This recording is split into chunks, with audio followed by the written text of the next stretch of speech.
नमस्कार बच्चों, कैसे हैं आप सब। आशा करती हूँ आप सभी अच्छे होंगे, स्वस्थ होंगे, खुश होंगे और अपनी पढ़ाई भी अच्छे से कर रहे होंगे। तो जैसा कि आप सभी जानते हैं, मैं हूँ आपकी हिंदी की अध्यापिका और मैं स्वागत करती हूँ आप सभी का आईसीटी वर्चुअल क्लासरूम में। और आज हम यहाँ पर एकत्रित हुए हैं पढ़ने के लिए क्लास 9th की हिंदी। क्लास 9th की हिंदी में हम पढ़ रहे हैं अपने हिंदी व्याकरण को। हिंदी व्याकरण का इंट्रोडक्शन यानी कि परिचय आप लोगों के साथ हो चुका है और हिंदी व्याकरण के जो 3 प्रमुख अंग हैं वो भी आप लोगों को मैंने बता दिए हैं। यानी कि यहाँ पर सबसे प्रमुख अंग जो है वर्ण विचार, शब्द विचार एवं वाक्य विचार। पूरे हिंदी व्याकरण में हम सीखते हैं कि किस तरह से वर्णों की बनावट, वर्णों के भेद, वर्णों के उच्चारण के विषय में, और शब्दों की बनावट, शब्दों की उत्पत्ति, शब्दों के भेद और उनके प्रयोग के आधार पर वाक्यों में वाक्यों की जो रचना होती है, वाक्यों का जो प्रयोग होता है और साथ ही वाक्यों में जो विराम चिन्ह लगाए जाते हैं उसके बारे में। तो आज हमने व्याकरण के बारे में जो यहाँ पर पढ़ा कि व्याकरण हमारा वह शास्त्र है जो हमें भाषा को शुद्ध रूप में किस तरह से हमने लिखना है, प्रयोग करना है, वो हमें सिखाता है। तो आज का सेशन हम कंटिन्यू करते हैं, चलते हैं स्मार्ट बोर्ड की तरफ। बिल्कुल रेडी हो जाइए कॉपी पेन पेंसिल लेकर, क्योंकि व्याकरण आपका बिल्कुल भी रटने वाली चीज नहीं होती कि आप उसको रट लेंगे तो आपको याद हो जाएगा। आपको एक एक चीज समझनी होती है, आपको एक एक चीज पढ़नी होती है, उसके बाद आपको आगे बढ़ना होता है। तो हम शुरू करते हैं अपने आज का सेशन। सभी बच्चे ध्यान पूर्वक पढ़ेंगे और समझने का प्रयास करेंगे। तो जो हमारा पिछला सेशन था उसमें हमने यहाँ पर बहुत सारी चीजें पढ़ ली थी हिंदी व्याकरण के बारे में। सबसे पहले हमने यहाँ पर जाना कि व्याकरण वह शास्त्र है जो भाषा के नियमों को निर्धारित कर शुद्ध रूप में प्रयोग का ज्ञान कराता है। वो कुछ नियम निर्धारित करता है भाषा के लिए और उसको शुद्ध रूप में कैसे प्रयोग किया जाए इसका ज्ञान हमें कराता है। अब व्याकरण के अंग यानी कि व्याकरण क्या है ये तो हमने क्लियर कर दिया, लेकिन व्याकरण के अंग कितने होते हैं वो हमने आपको यहाँ पर बताया था। तो 3 अंग होते हैं व्याकरण के। 3 पार्ट्स में हम इसको समझते हैं, 3 पार्ट्स में हमने 3 भागों में हमने इसको बांटा है अलग अलग, जिससे अलग अलग करके हम इसको समझते हैं। तो सबसे पहले वर्ण विचार यानी कि वर्ण क्या होता है ये हम ने आपको बताया है, पहले भी बताया है और आज भी हमने यहाँ पर आपको बताया कि भाषा की सबसे छोटी इकाई जिसके और ज्यादा टुकड़े नहीं किए जा सकते, यानी कि इसके और टुकड़े नहीं किए जा सकते, वर्ण कहलाता है। तो इसकी बनावट, इसके भेद, इसके आकार और इसके उच्चारण के बारे में हम विचार करते हैं इस अंग में। व्याकरण के वर्ण विचार अंग में हम वर्ण की बनावट, वर्ण के भेद, वर्ण के आकार, वर्ण के उच्चारण को डिस्कस करते हैं, के बारे में विचार करते हैं। नेक्स्ट, शब्द विचार। शब्द विचार यानी कि शब्दों को, अब शब्द क्या होता है कि वर्णों का व्यवस्थित क्रम, वर्णों का व्यवस्थित क्रम शब्द कहलाता है। तो शब्दों की बनावट कि किस तरह से बने हुए शब्द, उत्पत्ति खास तौर पर कि शब्दों की उत्पत्ति कहां से हुई है, आखिर भाषा में ये शब्द आया कहां से, तो उत्पत्ति और भेद, टाइप, कितने अलग अलग टाइप्स के शब्द होते हैं। तो ये चीजें हम विचार करेंगे, इन चीजों पर हम विचार करेंगे शब्द विचार में। अगला हमारा इसमें पार्ट है, अगला भाग है, अगला अंग है वाक्य विचार। शब्दों के व्यवस्थित एवं सार्थक क्रम को, शब्दों के व्यवस्थित एवं सार्थक क्रम को व्यवस्थित भी रखना है और सार्थक भी होना चाहिए, क्योंकि वाक्य जो है वो हमेशा कैसा होना चाहिए, अर्थपूर्ण होना चाहिए, सार्थक होना चाहिए। तो सार्थक क्रम को वाक्य कहते हैं। अब उसमें हम रचना पढ़ेंगे सबसे पहले कि वाक्यों की रचना किस तरह से की जाती है, विश्लेषण किस तरह से किया जाता है, कितने भेद होते हैं, टाइप्स कितने होते हैं वाक्यों के, और सबसे बड़ी बात विराम चिन्ह। विराम चिन्हों के विषय में मैंने आप लोग को अभी अभी यहाँ पर बताया था, पिछले हमारा जो सेशन था, कि विराम चिन्ह वाक्यों के लिए इतने ज्यादा महत्वपूर्ण होते हैं कि कई बार आप जब विराम चिन्हों का सही प्रयोग नहीं समझते हैं, नहीं करते हैं, तो कई बार अर्थ का अनर्थ भी हो जाता है, यानी कि हम कहना कुछ और चाहते हैं और हो कुछ और जाता है। तो इसके लिए हमें ये सारी चीजों पर विचार करना है। इसी कारण हमने कहा कि ये भाषा के कुछ नियमों को निर्धारित करता है और उसको उसको शुद्ध रूप में प्रयोग करने का ज्ञान हमको सिखाता है व्याकरण।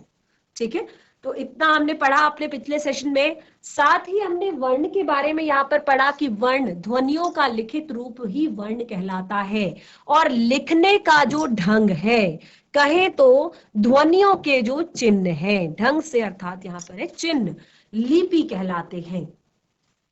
और प्रत्येक वर्ण के लिए एक निश्चित चिन्ह होता है, प्रत्येक वर्ण के लिए एक निश्चित चिन्ह होता है, जैसे कि हमने यहाँ पर लिखा है।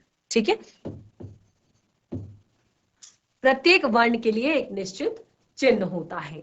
यह है वर्ण विचार। वर्ण की परिभाषा, वर्ण की परिभाषा, वर्ण विचार को समझने के लिए वर्ण को समझना जरूरी है। भाषा की सबसे छोटी इकाई जिसके टुकड़े नहीं किए जा सकते, उसे वर्ण कहते हैं। वर्णमाला, वर्णों का व्यवस्थित समूह वर्णमाला कहलाता है, जहां पर वर्णों को व्यवस्थित करके लिखा जाता है, रखा जाता है, उसे वर्णमाला कहा जाता है। तो हिंदी वर्णमाला जो है, हमने बताया, आपने पढ़ा भी है कि टोटल 44 वर्ण होते हैं, जिसमें 11 स्वर, 33 व्यंजन होते हैं। और अब वर्णों के भेद, क्योंकि वर्ण विचार पढ़ना अगर है तो उसके टाइप्स को ही भी पहले समझना होगा कि कितने टाइप्स के होते हैं। तो उच्चारण के आधार पर, क्योंकि उच्चारण अलग अलग तरीके से होता है, तो उच्चारण के आधार पर जो वर्ण होते हैं उनके दो भेद होते हैं। कौन कौन से दो भेद होते हैं? उनके स्वर तथा व्यंजन, स्वर तथा व्यंजन। अब स्वर क्या होते हैं? जिन वर्णों का उच्चारण बिना किसी अन्य वर्ण की सहायता से होता है, वे स्वर कहलाते हैं। अ, आ, इ, ई, उ, ऊ, री, ए, ऐ, ओ, औ, स्वर हो गए। और संख्या हमने बताई थी इनकी कितनी होती है? 11। कितनी होती है? 11। तो 11 इनकी संख्या होती है। अब हमने कहा स्वरों को भी यहाँ पर आगे भेदों में बांटा गया है। उच्चारण के आधार पर स्वरों को भी आगे बांटा गया है कुछ भेदों में। वो है आपके, उनको हमने लिखा नहीं है क्योंकि हम टॉपिक से काफी अलग चले जाएंगे। बहुत सारी चीजें हमने इसमें आगे पढ़नी है। आप लोग क्लास 9th में हैं, तो क्लास 8th में आपने काफी सारी चीजें पढ़ी हैं। ठीक है, तो वो हमने यहाँ पर क्लियर किया आप लोग को। फिर हम आए व्यंजन पे। तो व्यंजन में हमने उच्चारण में स्वरों की सहायता लेनी पड़ती है, यानी कि जिनके उच्चारण में हमें स्वरों की सहायता लेनी पड़ती है, जिनके उच्चारण में हमें स्वरों की सहायता लेनी पड़ती है, उनको हमने व्यंजन कहा। जैसे अगर हम क का उच्चारण करते हैं, क, ख, ग, घ, च, छ, ज, न, म, प, कुछ भी। ठीक है, ऐसा नहीं सोचना है कि ये ऐसे क्यों लिखा हुआ है, ये केवल आपको एग्जाम्पल दिया जा रहा है। तो अगर हम क का उच्चारण करते हैं, अगर हम क का उच्चारण करते हैं, तो सभी बच्चे एक बार साथ में क ध्वनि का उच्चारण करेंगे। क, कौन सा स्वर आ रहा है आपका? क के साथ कौन सा स्वर आ रहा है? अ का स्वर आ रहा है। इसी तरह से ख, अ का स्वर आ रहा है। ग, अ का स्वर आ रहा है। अगर हम का लिखें तो आ का स्वर आ रहा है। खा लिखे, आ का स्वर आ रहा है। की, ई का स्वर आ रहा है। तो इस तरह से ये हमारे कहलाते हैं व्यंजन। ये हमारे क्या है? व्यंजन जिनके उच्चारण में हमें स्वरों की सहायता लेनी पड़ती है। ठीक है, तो ये है हमारे व्यंजन, ये हमने क्लियर कर दिया, स्वर और व्यंजन। तो अब हम आगे बढ़ते हैं अपने शब्द विचार की तरफ। वर्ण विचार हमारा कंप्लीट हो गया है।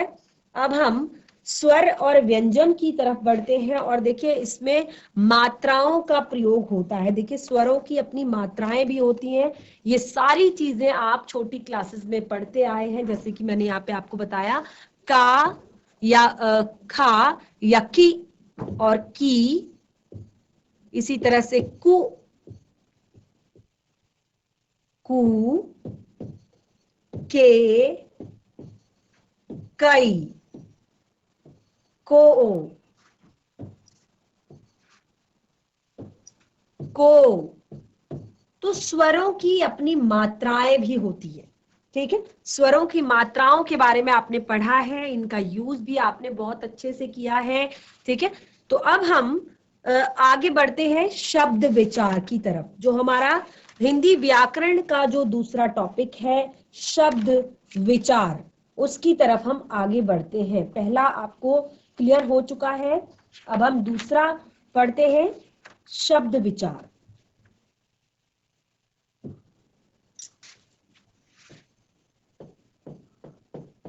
शब्द विचार,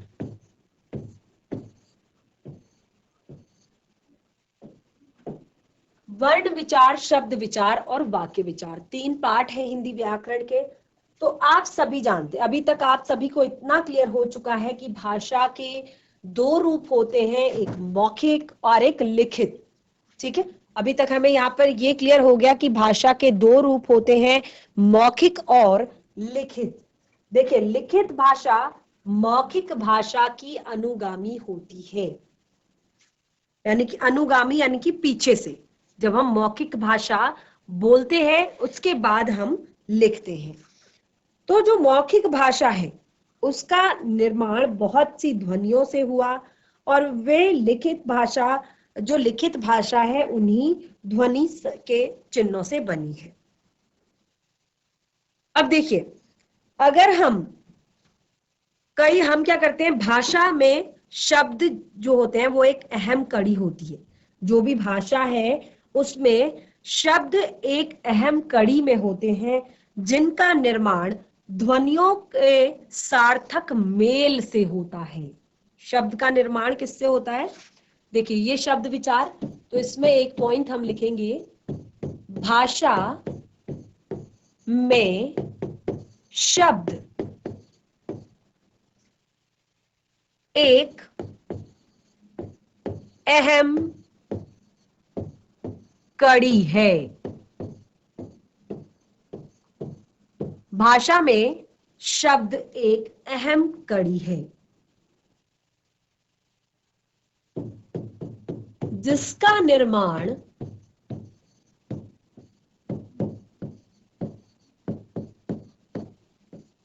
निर्माण ध्वनियों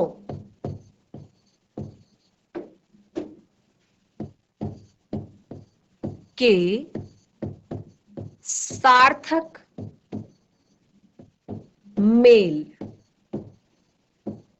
जिसका निर्माण ध्वनियों के सार्थक मेल से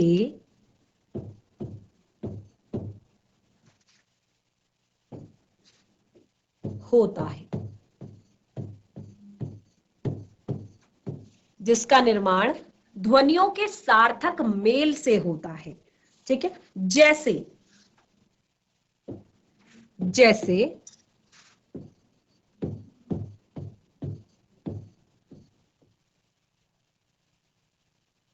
जैसे हमने कहा कि भाषा में शब्द एक अहम कड़ी होती है, जिसका निर्माण ध्वनियों के सार्थक मेल से होता है।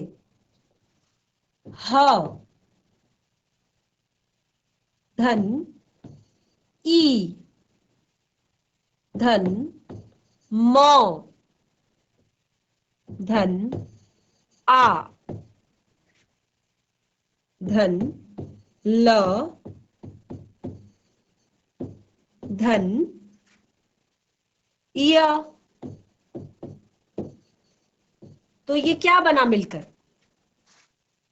ये क्या बना मिलकर? चलिए, सार्थक। और हमने कहा सार्थक, ऐसा नहीं कि कुछ भी हम कुछ भी मिला देंगे तो हमारा शब्द बन जाएगा। सार्थक मेल होना चाहिए। तो हमने यहाँ पर ह और ई को मिलाया है, तो ह और ई को मिलाने से बनेगा ही। म और आ को मिलाया, मा। ल, य, क्या शब्द बना हमारा? हिमालय। ठीक है, ये इस प्रकार से हमने मेल किया, इस प्रकार से हमने इन्हें आपस में जोड़ा, तो ये हमारा क्या बन गया? हिमालय। ठीक है, इसी तरह से एक और एग्जांपल लेंगे। प,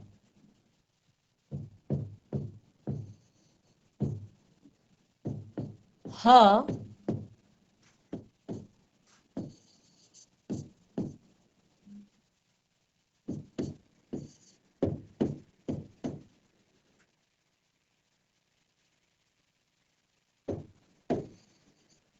ळ। तो मेल कीजिए इनका।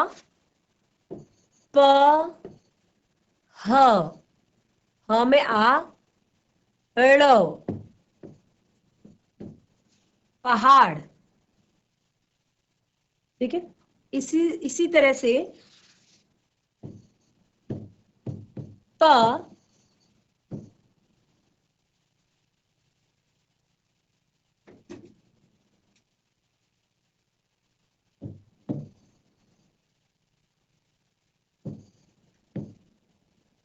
पू,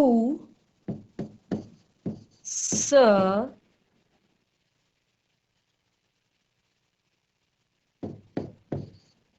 त,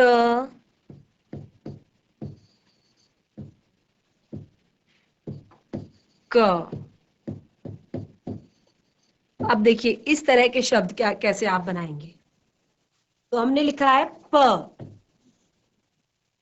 इसमें हमने क्या किया? ऊ, तो ये हो गया पू।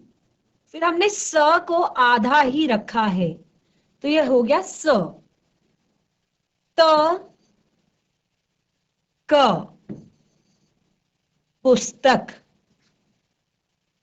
ठीक है, इस तरह से हमारा शब्द का निर्माण हुआ, क्या बना? पुस्तक।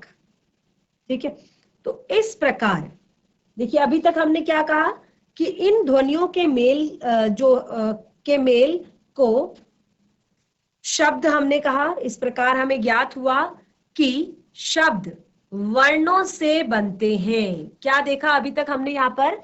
शब्द किससे बनते हैं? वर्णों से बनते हैं।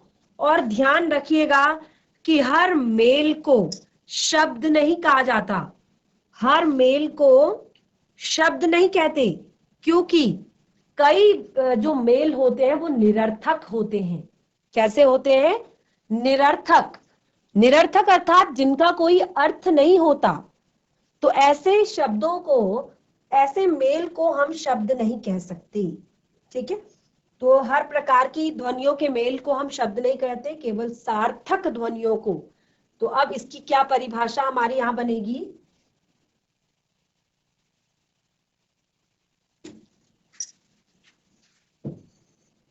शब्द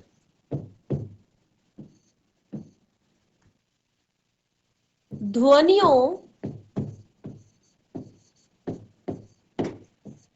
का ऐसा मेल, ध्वनियों का ऐसा मेल जिसका कोई जिसका कोई निश्चित अर्थ होता है, जिसका कोई निश्चित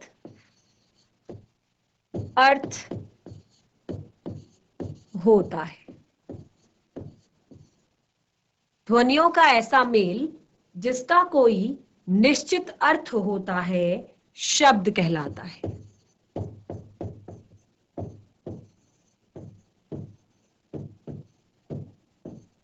शब्द कहलाता है।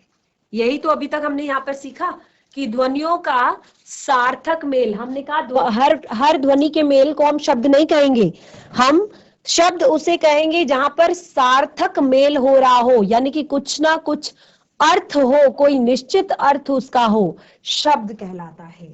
ठीक है, तो ये हमने यहाँ पर शब्द आपको बता दिया, शब्द किसे कहते हैं। अब शब्दों का वर्गीकरण, क्योंकि जब हमने कहा कि शब्द ये होते हैं, तो अब हमने यहाँ पर शब्दों की बनावट, उनकी उत्पत्ति, उनके भेद, वो सारी चीजें हमने क्लियर करनी है। तो इसके लिए हमने सबसे पहले क्या करना होगा, शब्दों का वर्गीकरण। उसके लिए हमें सबसे पहले शब्दों का वर्गीकरण करना होगा। तो शब्दों का वर्गीकरण हम इस प्रकार से करेंगे। सबसे पहला, उत्पत्ति के आधार पर।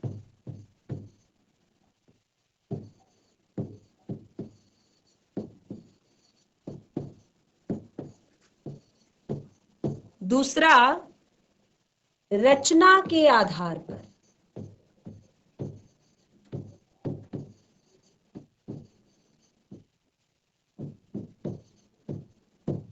तीसरा, अर्थ के आधार पर।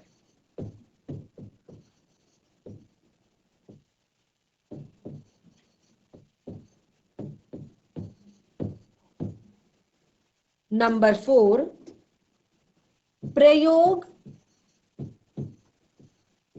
या विकार भी कह सकते हैं,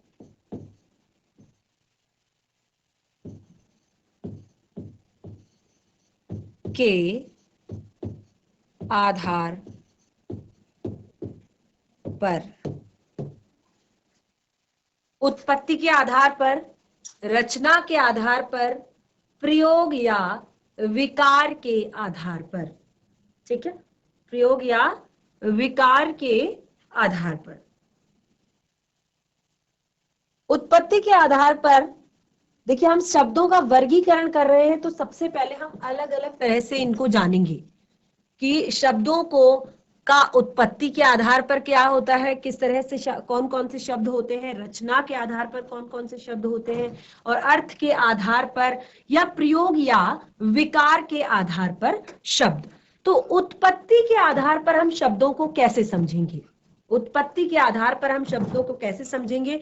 देखिए, आपने देखा होगा कि जब हिंदी भाषा का आप प्रयोग करते हैं, आप हिंदी भाषा का प्रयोग करते हैं, तो हिंदी भाषा में प्रयोग करते वक्त आप देखते हैं कि सारे जो शब्द होते हैं, सारे शब्द होते हैं वो प्योर हिंदी नहीं होते। यानी कि जब भी आप हिंदी भाषा का प्रयोग कर रहे होते हैं, तो सारे शब्द उसमें प्योर हिंदी के नहीं होते। यहां तक कि आप जब कई शब्द ऐसे होते हैं कि जो आपके यूज टू हो जाते हैं, आप उनको बहुत ज्यादा प्रयोग करते हैं, बहुत ज्यादा प्रयोग करते हैं, बहुत ज्यादा प्रयोग करते हैं, और वो हिंदी के नहीं होते। तो देखिए क्या होता है कि हिंदी जो भाषा है, इसमें जो शब्द हैं वो अलग अलग जगहों से शब्द आए हैं, यानी कि कई भाषाओं से उसमें शब्द आए हैं। जैसे कुछ शब्द संस्कृत से आए हैं, कुछ शब्द अरबी है, कुछ फारसी है, कुछ उर्दू है, कुछ अंग्रेजी है, और कुछ अन्य भाषाओं से है।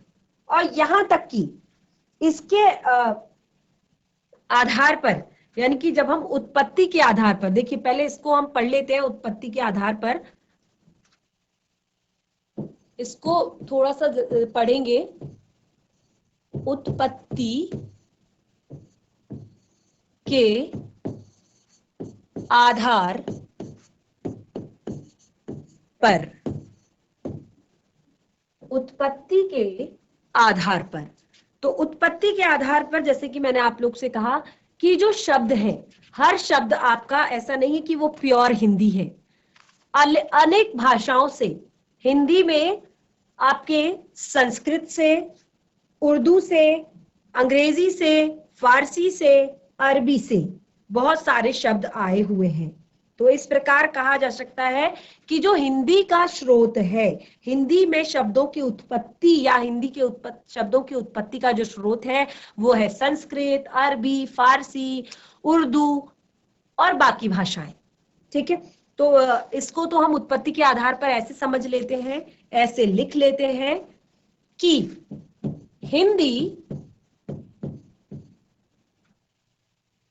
में अनेक भाषाओं के शब्द मिले हुए हैं।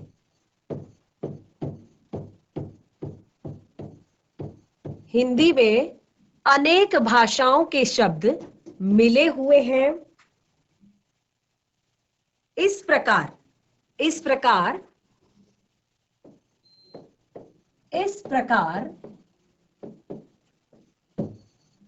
कहा जा सकता है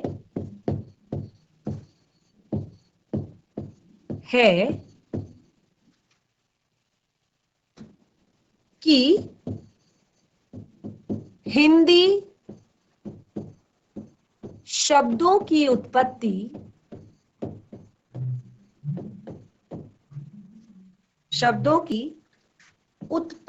स्रोत, देखिए वो हिंदी के शब्द है नहीं, वो शब्द है दूसरी भाषाओं के, लेकिन वो हिंदी में इतने ज्यादा यूज टू हो गए, इतने ज्यादा उनका प्रयोग किया जाता है कि वो हिंदी ही हमें लगने लगते हैं, वो लगता है कि वो हिंदी के ही शब्द है। ठीक है, इस प्रकार कहा जा सकता है हिंदी शब्दों की उत्पत्ति या स्रोत यानी कि जहां से शब्द आए हैं, स्रोत संस्कृत,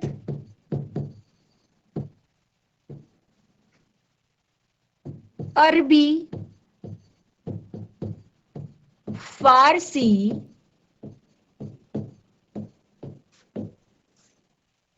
अंग्रेजी,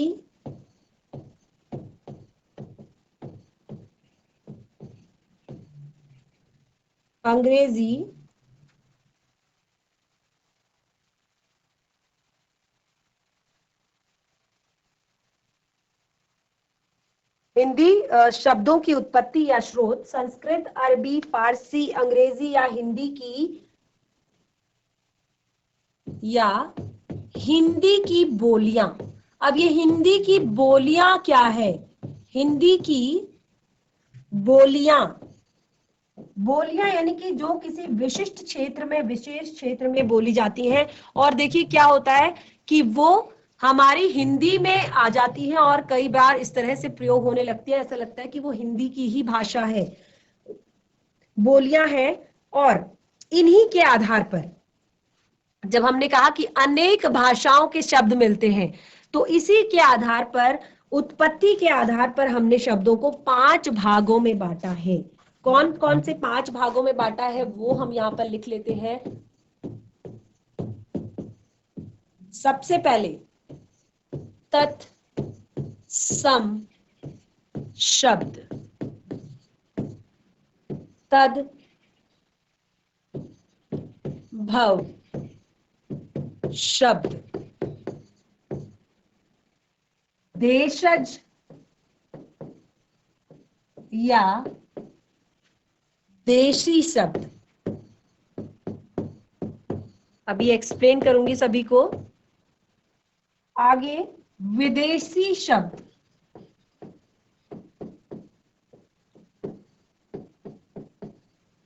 आगे संकर शब्द,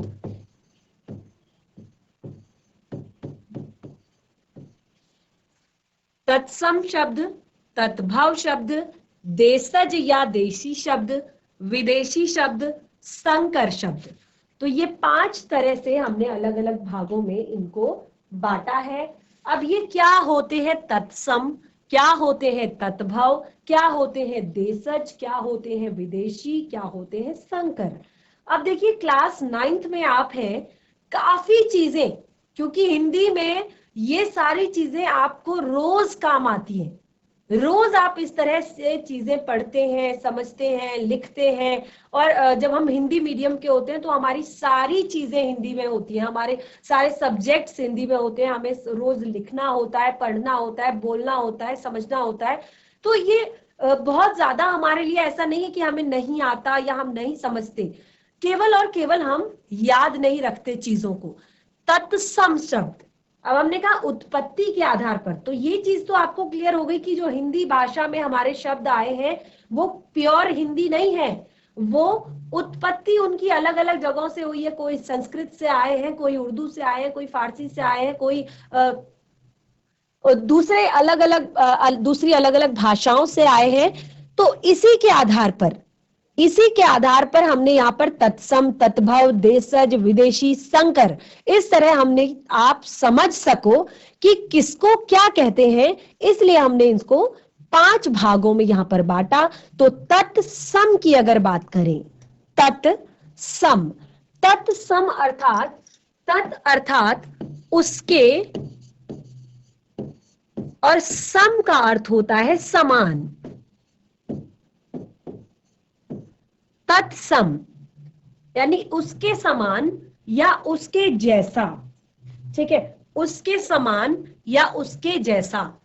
तो जो शब्द, देखिए जो हिंदी भाषा में बहुत सारे शब्द हमने कहा कि वो संस्कृत से लिए गए हैं, तो संस्कृत से जिन भाषाओं का प्रयोग हिंदी में बिल्कुल वैसे का वैसे किया जाता है, तत्सम यानी जिनको चेंज नहीं किया जाता, कोई भी परिवर्तन जिसमें नहीं लाया जाता, वैसे का वैसा ही उसको प्रयोग किया जाता है, उसको कहा जाता है तत्सम, बिल्कुल उसके समान।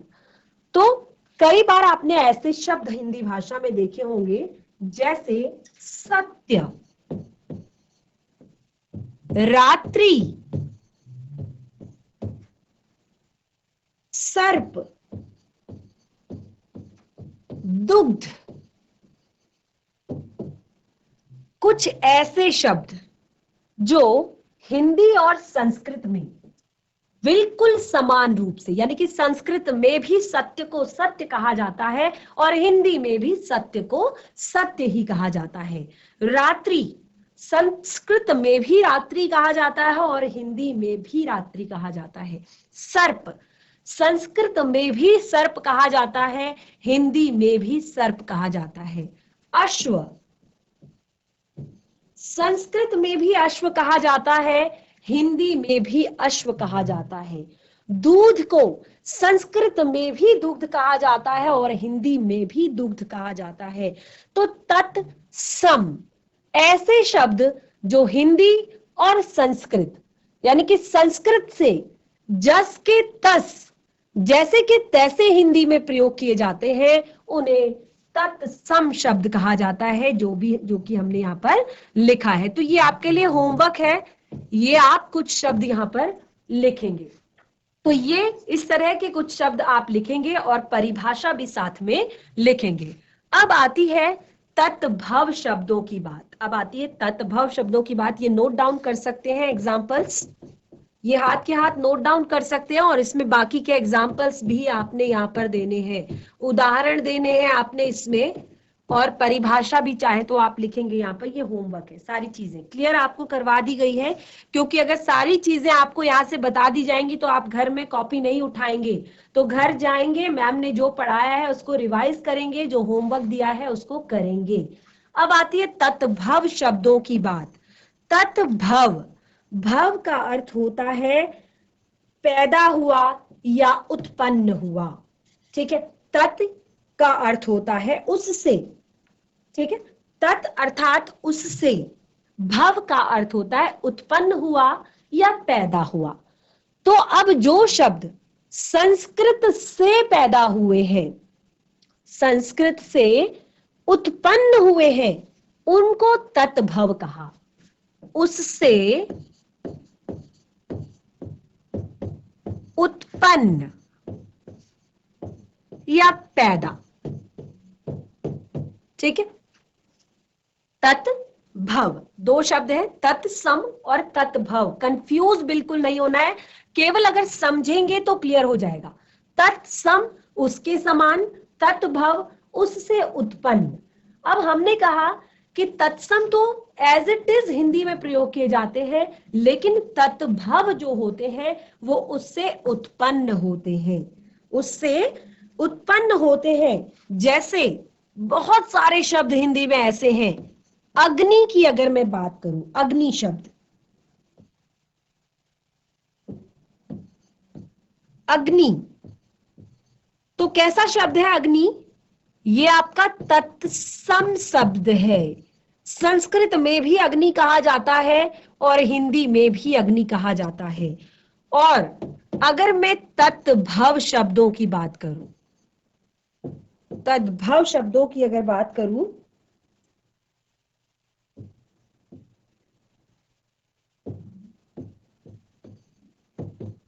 तो उससे पैदा हुआ। अग्नि से क्या बना है? आग। इसी तरह से सत्य, संस्कृत में सत्य कहते हैं, हिंदी में भी सत्य कहते हैं, लेकिन उससे बना है सच। इसी तरह से कर्म, संस्कृत में भी कर्म कहते हैं, हिंदी में भी कर्म कहते हैं तत्सम शब्दों में, लेकिन अगर तत्भव की बात करें तो इससे बना है काम। तो ये भी आपके लिए होमवर्क है कि पहले परिभाषा लिखेंगे, साथ में उदाहरण देंगे। तो बच्चों, आज के सेशन में हमने यहाँ पर शब्द विचार वाला जो हमारा टॉपिक है इसको हमने शुरू कर दिया है। शब्द विचार को हम पढ़ रहे हैं, इसमें हम शब्दों का वर्गीकरण पढ़ रहे हैं। शब्दों को कितने भागों में अलग अलग वर्गीकृत किया गया है, उनकी उत्पत्ति के आधार पर, उनकी रचना के आधार पर, उनके प्रयोग के आधार पर। तो उत्पत्ति के आधार पर हम यहाँ पर शब्दों के प्रकार पढ़ रहे हैं कि उत्पत्ति के आधार पर शब्द किस किस तरह से अलग अलग और कहां कहां से ये उत्पन्न हुए हैं। तो हमारा जो आज का सेशन है वो यहीं पे समाप्त होता है। जो कुछ भी हमने पढ़ा है उसको घर पर जरूर रिवाइज करें। जो कुछ आपको होमवर्क दिया गया है उस होमवर्क को आप जरूर करें। हम मिलेंगे अपने नेक्स्ट सेशन में, तब तक के लिए धन्यवाद। आपका दिन शुभ हो।